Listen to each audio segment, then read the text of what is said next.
BJP और JJP ने प्रदेश के हर वर्ग का अपमान किया है, इसीलिए उन्हें विरोध का सामना करना पड़ रहा है। ये कहना है राज्यसभा सांसद एवं रोहतक लोकसभा क्षेत्र से कांग्रेस प्रत्याशी दीपेंद्र सिंह हुड्डा का। दीपेंद्र सिंह हुड्डा बहादुरगढ़ इलाके में चुनाव प्रचार करने पहुंचे थे। यहां पत्रकारों से बातचीत करते हुए उन्होंने एक तरफ जहां भाजपा सरकार पर जमकर निशाना साधा, तो वहीं दूसरी तरफ जननायक जनता पार्टी की नेत्री नैना चौटाला का आक्रामक विरोध होने पर अपना बयान भी दिया।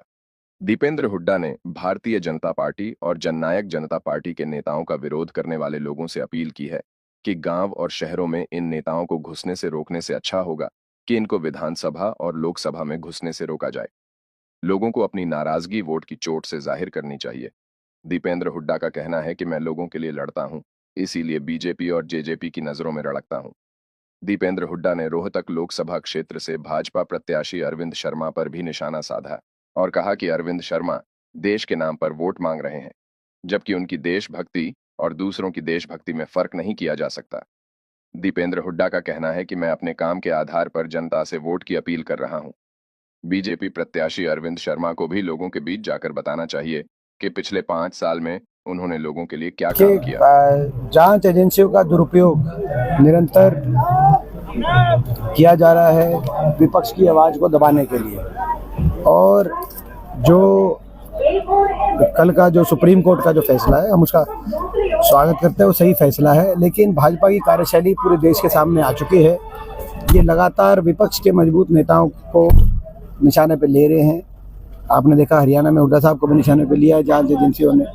तो ये पूरे प्रदेश के अंदर ये इनकी ये कार्यशैली का हिस्सा बन चुका है।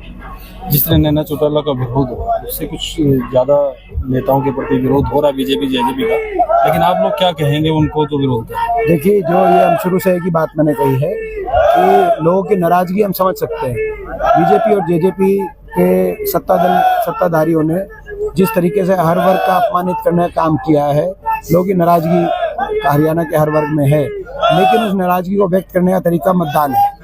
मतदान में वोट की चोट से अपनी नाराजगी को व्यक्त किया जाए, और किसी गांव शहर में किसी को घुसने से रोकने से ज़्यादा महत्वपूर्ण लोकसभा और विधानसभा में भाजपा और जसपा के नेताओं को जाने से रोका जाए। आपने कहा कि मैं इन लोगों की नजरों में रड़कता हूँ, क्यों, आखिर क्या इस तरह की होता है? तो सबको पता है, क्योंकि यहाँ रोहतक लोकसभा सीट केवल एक सांसद का चुनाव नहीं है, ये हरियाणा की राजनीति की दिशा तय करने वाला चुनाव रोहतक लोकसभा में लड़ा जा रहा है। रोहतक लोकसभा की जीत केवल एक सांसद नहीं, हरियाणा की अगली सरकार बनाने का काम करेगी। ये इसीलिए भाजपा के निशाने पर मैं हूँ। लगातार 10 साल से भाजपा से और इन तानाशाही ताकतों से ईमानदारी से मैंने हर वर्ग की लड़ाई लड़ी है, इसीलिए इनके मैं निशाने पर हूँ। मैं हर वर्ग के लिए लड़ता हूँ सत्ता दल से, इसीलिए मैं इनको रड़कता हूँ। हमारा जो है, मैं समझता हूँ कि आप वो भी अपना काम बताएं। देश तो सबका है, देश के लिए सभी ने कुर्बानियाँ दी हैं। मैं जो है समझता हूँ कि देशभक्ति में फ़र्क नहीं किया जा सकता। काम अपना बताएं, वो भी बताएं, हम भी बता रहे हैं। ठीक है।